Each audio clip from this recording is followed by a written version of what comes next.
जैन सभी प्यारे साथियों को मैं राहुल यादव आप सभी का स्वागत करता हूं आपके अपने YouTube channel target classes YouTube पर। जैसे कि दोस्त हम सब पढ़ रहे थे साइंस। आज साइंस के हम लोग दूसरी क्लास पढ़ने वाले हैं। पहले में हम लोगों ने पढ़ा था, ठीक है, बायोलॉजी में पढ़ा था कि किसका अध्ययन किसमें करते हैं, पहला टॉपिक रहा है। आज हम लोग जो पढ़ने जा रहे हैं वो कोशिका की संरचना, ठीक है, कोशिका की संरचना और जो कोशिकांग होते हैं उनके उपनाम, यानी किस कोशिकांगों को किस नाम से जानते हैं। ये टॉपिक बहुत महत्वपूर्ण है। यहाँ से 3 से 4 क्वेश्चन हर पेपर में आते हैं, चाहे आप रेलवे के किसी एग्जाम में बैठे या एसएससी के किसी एग्जाम में बैठे, यहाँ से क्वेश्चनों की भरमार होती है। तो बायोलॉजी का एक पार्ट होता है कोशिकांग, ठीक है, कोशिका की संरचना।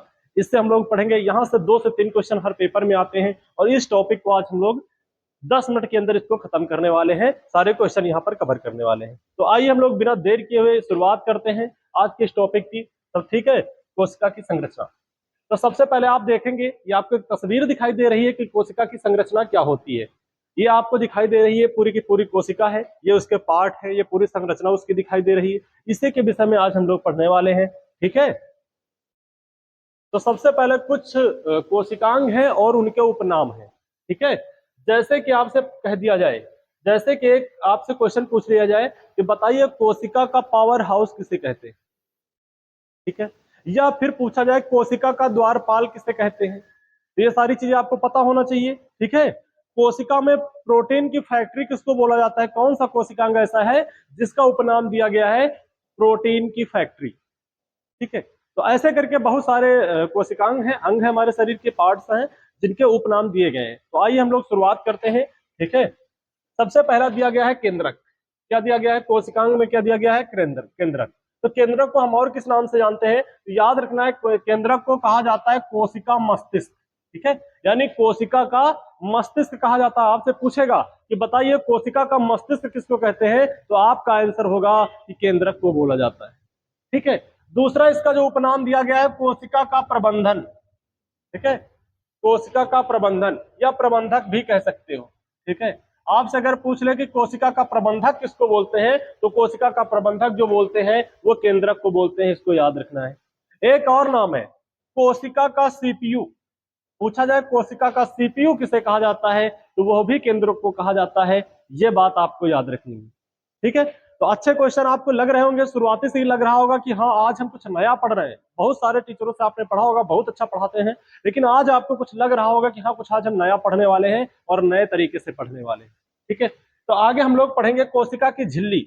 एक हमारा कोशिकांग होता है कोशिका की झिल्ली, तो उसका उपनाम क्या होता है, कोशिका की झिल्ली को हम बोलते हैं कोशिका का द्वारपाल या कोशिका का सिक्योरिटी गार्ड, ठीक है। आपसे पूछेगा कि बताइए कोशिका का सिक्योरिटी गार्ड किसको कहते हैं, तो आप कहेंगे कोशिका झिल्ली को। कोशिका का द्वारपाल किसे कहते हैं, तो कोशिका झिल्ली को कोशिका का द्वारपाल भी कहा जाता है, सिक्योरिटी गार्ड भी कहा जाता है। ये बातें उम्मीद है कि आपको समझ में आ रही होंगी, ठीक है। आगे देखते हैं हम लोग माइट्रोकैंडिया। दिया गया है माइट्रोकैंडिया। अगर आपसे पूछे माइट्रोकैंडिया को हम और किस नाम से जानते हैं, तो माइट्रोकैंडिया का दोस्त मैं आपको बता दूं कोशिका का ऊर्जा ग्रह, ठीक है। या सीधा आपको दे देगा ऊर्जा का पावर हाउस किसे कहते हैं, तो आप कहेंगे माइट्रोकैंडिया को कहा जाता है, ठीक है।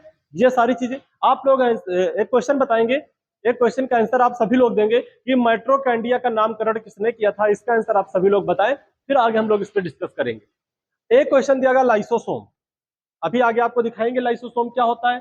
तो लाइसोसोम को और किस नाम से जानते हैं, तो दोस्त याद रखना है आप सभी को, आत्महत्या की थैली, सफाई कर्मी भी कहा जाता है और पाचन की थैली भी कहा जाता है। आपसे पूछेगा आत्महत्या की थैली के नाम से किसे जानते हैं, तो आपका आंसर होगा लाइसोसोम को कहा जाता है। सफाई कर्मी, कोशिका का सफाई कर्मी किसको कहा जाता है, तो लाइसोसोम को कहा जाता है। या पाचन की थैली, डेड कोशिकाएं जो होती हैं उनको सफाया करने का काम करता है, उनको पचाने का काम करता है और उसको कहा जाता है लाइसोसोम, ठीक है। आगे हम लोग देखेंगे रिक्तिका। रिक्तिका या रसधानी, ठीक है। रिक्तिका या जो रसधानी जो होती है उसको उपनाम क्या दिया गया है दोस्त, उसका उपनाम दिया गया है कोशिका का पॉकेट। आपसे पूछेगा कि कोशिका का पॉकेट किसको कहते हैं, तो रिक्तिका को कहते हैं। ये बात आप सभी को पता होनी चाहिए, ठीक है, बहुत बढ़िया। आगे हम लोग बढ़ेंगे। आगे दिया गया है गाल्जी काय। आप सभी लोग जानते हैं गाल्जी काय। गाल्जी काय को उपनाम क्या होता है, गाल्जी काय को कहा जाता है कोशिका का ट्रैफिक पुलिस, ठीक है, पहला नाम है। आपसे पूछेगा कि कोशिका का ट्रैफिक पुलिस किसको कहते हैं, तो आप कहोगे गाल्जी काय को। दूसरा नाम है कोशिका का सचिव, ठीक है, कोशिका का सचिव भी गल्जी काय को कहा जाता है। ये चीजें बहुत अच्छी हैं और ये चीजें आपको पता होना चाहिए, और जो बच्चे बायो के स्टूडेंट हैं उनको तो ये सारी चीजें उन्होंने पहले से पढ़ रखा होगा। तो कमेंट बताएंगे कितने लोगों ने पहले से चीजें पढ़ रखा है। आगे दिया गया है जीव द्रव्य, ठीक है, जीव द्रव्य दिया गया है, और जीव द्रव्य का जो उपनाम है जीवन का भौतिक आधार।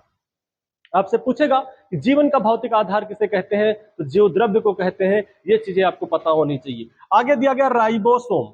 राइबोसोम को दोस्त कहा जाता है प्रोटीन की फैक्ट्री, ठीक है, पूछेगा प्रोटीन की फैक्ट्री के नाम से किसे जाना जाता है, तो राइबोसोम को जाना जाता है। ये चीजें आपको याद होनी चाहिए। अंतः प्रादव्ययी जालिका, ठीक है, अंतः प्रादव्ययी जालिका जो होती है इसको किस नाम से जानते हैं, इसे कोशिका का कंकाल कहा जाता है, ठीक है। अगला दिया गया है डीएनए। आपसे पूछेगा डीएनए, तो डीएनए जो होता है, इस डीएनए को हम और किस नाम से जानते हैं, तो डीएनए को लाइफ का ब्लूप्रिंट या अनुवांशिका कहा जाता है। ये चीजें आपको पता होनी चाहिए। आपसे पूछेगा कि लाइफ का ब्लूप्रिंट किसे कहते हैं, तो लाइफ का जो ब्लूप्रिंट कहा जाता है वो अंतः प्रादव्ययी जालिका को कहा जाता है। आपसे पूछेगा कि अनुवांशिका, ठीक है, वो उसी को बोला जाता है।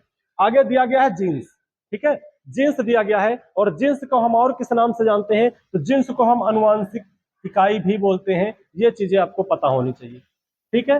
अगला क्वेश्चन आपके सामने दिया गया है। अगला क्वेश्चन आपके सामने जो दिया गया है इसको आप देख सकते हो, ठीक है। ये हमारा केंद्रक होता है, ठीक है, केंद्रक कहाँ पे होता है, ये हमारा केंद्रक इधर दिखाई दे रहा है, ये वाला जो पार्ट है ये केंद्रक इसको बोला जाता है, ठीक है। जो केंद्रीय झिल्ली होती है जिनके विषय में आप पढ़ रहे थे, ये केंद्रीय झिल्ली आपको दिखाई दे रही है, ठीक है, जो दोहरे लेयर की होती है, इसको आगे हम लोग डिस्कस करेंगे। अंतः प्रादव्ययी जालिका जो होती है यहाँ पर आपको दिखाएगी, इंडिकेट किया गया है आपको। गल्जी काय उपकरण क्या होता है, गल्जी काय ये आपको दिखाई दे रहा है, गल्जी काय, ठीक है। ये सारी चीजें आपको इस तस्वीर के माध्यम से दिखाई जा रही हैं कोशिका झिल्ली के विषय में, ठीक है, ये वाला एरिया जो है। आगे दिया गया लाइसोसोम क्या होता है, यहाँ पे लाइसोसोम के विषय में आपको जानकारी दी गई है। आगे लाइसोसोम की हम तस्वीरें आपको दिखाएंगे, ठीक है। राइबोसोम, माइट्रोकैंडिया क्या होती है, ऊर्जा का पावर हाउस जिसे अभी आप लोगों ने पढ़ा है, माइट्रोकैंडिया आपको दिखाई दे रही है, ठीक है। ये कोशिका द्रव्य जो भी चीजें हैं सारी चीजें आपको यहाँ पर इस तस्वीर में दिखाई दे रही है। अब इस पे हम और अच्छे से डिस्कस करेंगे, ठीक है, अब इस पे हम लोग अच्छे से डिस्कस करेंगे। अब हम लोग पढ़ेंगे कोशिका भित्ति के विषय में, ठीक है, कोशिका भित्ति के विषय में पढ़ेंगे। सबसे पहले ये कोशिका भित्ति की जो तस्वीर दिखाई दे रही है इसे आप सब लोग देख सकते हो, ठीक है। अगर आपसे पूछे कि कोशिका जो भित्ति होती है इसकी प्रकृति कैसी होती है, तो आपको याद रखना है कोशिका भित्ति जो होती है इसकी प्रकृति जो कठोर होती है, ठीक है, क्योंकि ये जो बाहर का ये लेयर दिखाई दे रही है ये वाली, ये है आपकी कोशिका भित्ति, ठीक है, ये है आपकी कोशिका भित्ति। और इसकी प्रकृति कैसी होती है, इधर भी है, चारों तरफ होती है, ये आपको दिखाई दे रही है। तो कोशिका भित्ति जो होती है प्रकृति कैसी होती है, कठोर होती है। अगर पूछे कोशिका भित्ति में पानी की मात्रा कितनी होती है, तो 0% होती है। यह बात आपको पता होनी चाहिए, पूछा गया था रेलवे में। आगे आपसे पूछेगा कोशिका भित्ति, कोशिका को कार्य अगर इसका पूछे कि कोशिका भित्ति का कार्य क्या है, तो कोशिका भित्ति का कार्य होता है कोशिका को आकार देना। कोशिका को आकार देने का काम करती है कोशिका भित्ति।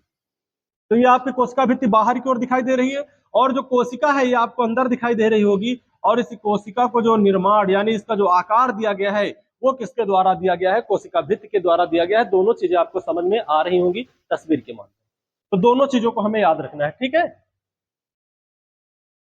हाँ, आगे हम लोग देखेंगे वायरस के विषय में थोड़ा सा जानेंगे। वायरस क्या है, ठीक है, वायरस, वायरस से आपको सबसे पहले याद आ रहा होगा कोविड-19 यानी कोरोना। सब लोगों ने इस समय वायरस को देखा है, भयानक तस्वीरें दिखाई जाती थी वायरस की, ठीक है। तो वायरस आप लोग अच्छे से जान गए, उसके विषय में ज्यादा बताने की जरूरत नहीं है। वायरस की तस्वीर से आप बहुत बाखूबी से वाकिफ हो। तो हम लोग सबसे पहले जानेंगे जो क्वेश्चन बनेंगे वायरस से, वायरस में कोशिका नहीं पाई जाती, इसको सबसे पहले याद रखना है कि वायरस में कोशिका नहीं होती है। ये सेल थ्योरी का प्रयोग यहाँ पर नहीं होता है, यानी कि यही सारी चीजें हैं, यहाँ पर सेल थ्योरी जो होती है वो काम नहीं करती है, ठीक है। यही सारी चीजें हैं जिनको अपवाद कहा जाता है। पहले चीज याद रखना है, वायरस में कोई कोशिका नहीं पाई जाती है, और यह जो है सेल थ्योरी का पालन नहीं करता है। जो कोशिका की थ्योरी दी गई है उस थ्योरी का पालन वायरस नहीं करता है। अगर आपसे पूछे वायरस का निर्माण किससे होता है मेरे दोस्त, ये पूछा गया है रेलवे ग्रुप डी में कि वायरस का निर्माण किससे होता है, तो आपको याद रखना है डीएनए और आरएनए से वायरस का निर्माण होता है। इस चीज को आप लोग लिख लीजिए। पूछा गया पिछली रेलवे ग्रुप डी में कि वायरस का निर्माण किससे होता है, तो डीएनए और आरएनए से होता है। अगर आपसे पूछे वायरस का अध्ययन जो होता है यह वायरोलॉजी कहलाता है, ठीक है। वायरस का अध्ययन क्या कहलाता है, वायरोलॉजी कहलाता है। अगर पूछा जाए वायरस के पिता जो है इवानोवास्की, ठीक है, इवानोवास्की है जो वायरस के पिता कहे जाते हैं, ये चीज आपको पता होनी चाहिए। हाँ, अगर आपसे पूछे वायरस क्या है, अगर आपसे साधारण भाषा में इसके पूछे कि वायरस क्या है, तो आपको बताना है कि वायरस संजीव या निर्जीव के बीच की कड़ी को वायरस बोला जाता है। ठीक है, सजीव व निर्जीव के बीच की जो कड़ी होती है उसी को वायरस बोला जाता है। ये बात आपके समझ में आ रही होगी और आप बहुत अच्छे से पढ़ रहे हैं। ठीक है, आगे हम लोग देखेंगे कोशिका झिल्ली के विषय में, अभी आप सभी ने पढ़ा था। ठीक है, कोशिका झिल्ली को क्या कहा जाता है, द्वारपाल, कोशिका का द्वारपाल, अभी आप लोगों ने पढ़ा कोशिका झिल्ली के विषय में। तो ये आपको कोशिका झिल्ली की तस्वीर दिखाई दे रही है। ठीक है, ये जो तस्वीर है यहाँ पे, ये कोशिका झिल्ली की तस्वीर दिखाई दे रही है। ठीक है, सबसे पहले आपको याद रखना है कि कोशिका की जो कोशिका झिल्ली है, इस कोशिका झिल्ली की खोज किसने की थी, तो आपको पता होना चाहिए कोशिका झिल्ली की जो खोज है वो कैमर के द्वारा की गई थी। किसके द्वारा की गई थी, कैमर के द्वारा की गई थी, ये बात आपको पता होना चाहिए। और कैमर ने जो कोशिका झिल्ली की खोज की थी वो कहां पर की थी, वो आरबीसी में की थी। ठीक है, कहां पर की थी, आरबीसी में की थी, तो ये बात आपको याद रखनी है। ठीक है, अगर और ये जो आपको एक क्वेश्चन यहां से पूछा जाता है, ठीक है, कोशिका झिल्ली की जो दो लेयर होती है, जो लेयर में होती है, तो कोशिका झिल्ली को आपस में जो जोड़ता है, ये यहाँ पर आपको दिखाई दे रहा होगा, ये जो कोशिका झिल्ली को जोड़ रहा है आपस में, इसे क्या बोला जाता है, ये आपको कमेंट करके बताना है। कोशिका झिल्ली को जो आपस में जोड़ता है उसको हम क्या बोलते हैं, इसका आंसर आप सभी लोग कमेंट में देंगे। ठीक है, आगे हम बात करेंगे लाइसोसोम के विषय में। ठीक है, लाइसोसोम क्या होता है, ये तस्वीर आपको दिखाई दे रही है, जो आपको ये दिखाई दे रहा है, ये लाइसोसोम यहाँ पे भरा हुआ है। ठीक है, ये क्या है, ये सब लाइसोसोम यहाँ पर दिखाई दे रहा है, ये लाइसोसोम है। तो सबसे पहले आपको पता होना चाहिए लाइसोसोम की खोज किसके द्वारा की गई थी, तो लाइसोसोम की जो खोज है वो डी दुबे के द्वारा की गई थी। अगर नहीं याद हो रहा है तो अभी सब याद करवा दिया जाएगा इसी क्लास में। ठीक है, तो लाइसोसोम की जो खोज है वो डी दुबे के द्वारा की गई थी।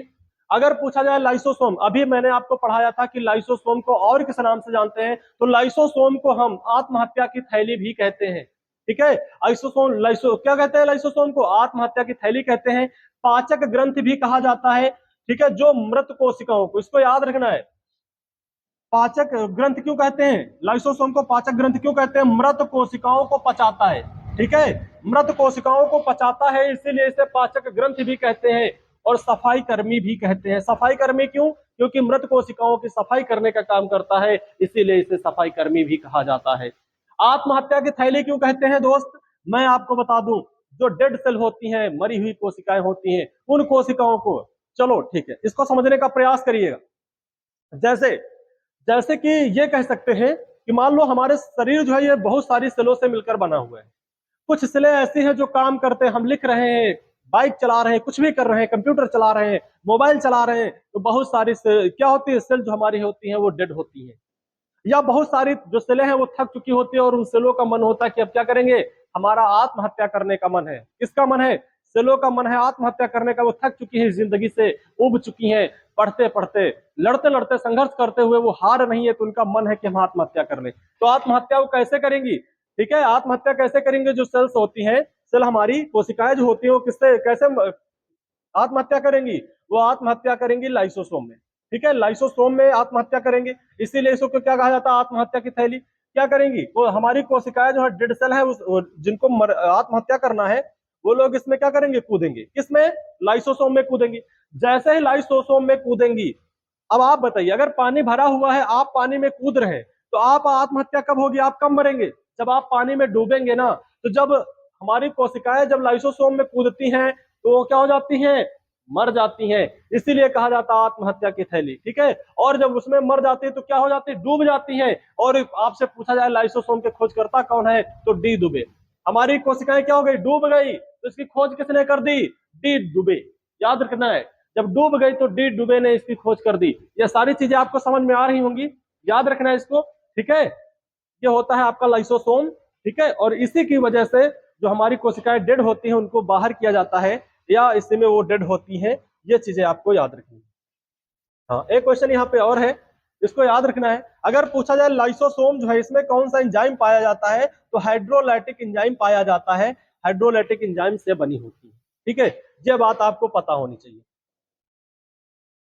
एक और है, जो ये जो हाइड्रोलाइटिक एंजाइम है, अगर आपसे पूछे इसका पीएच मान कितना होता है, हाइड्रोलाइटिक एंजाइम का जो पीएच मान होता है, वो पीएच मान होता है दोस्त 0.5। ठीक है, क्या होता है वो होता है 0.5, यहाँ पे लिखे दे रहे हैं 0.5 से 0.5 से 2.5, ये होता है, ठीक है, ये होता है हाइड्रोलाइटिक एंजाइम का पीएच मान, इसको याद रखना है। ठीक है, बढ़ते हम लोग आगे।